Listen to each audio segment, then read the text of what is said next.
Yeah, the authors lay out in the foreword to the first edition who the storytellers are. And we of Alcoholics Anonymous are more than 100 men and women who have recovered from a seemingly hopeless state of mind and body.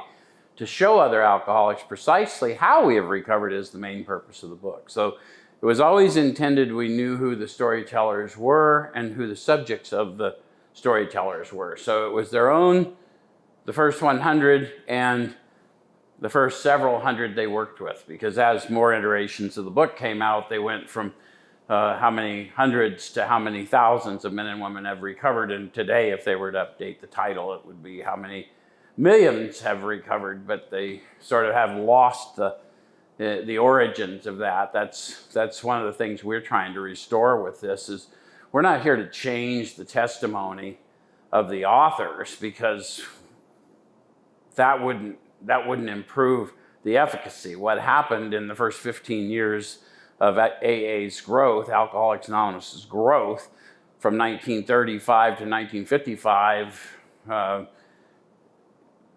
there was this massive awakening of people. People were getting well at rates that were just alarming and staying well.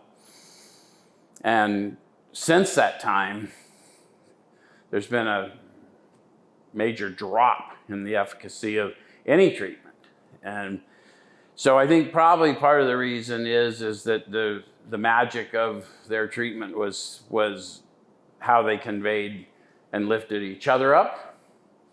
And I don't think you do that as effectively when you think it's about something else, you know what I mean?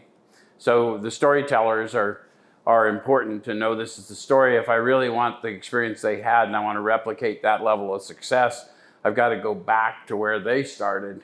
And interestingly enough, that means I've got to find myself in their testimony, not create new testimony, because it really doesn't matter how I'm doing it in 2023 with a 3% success rate.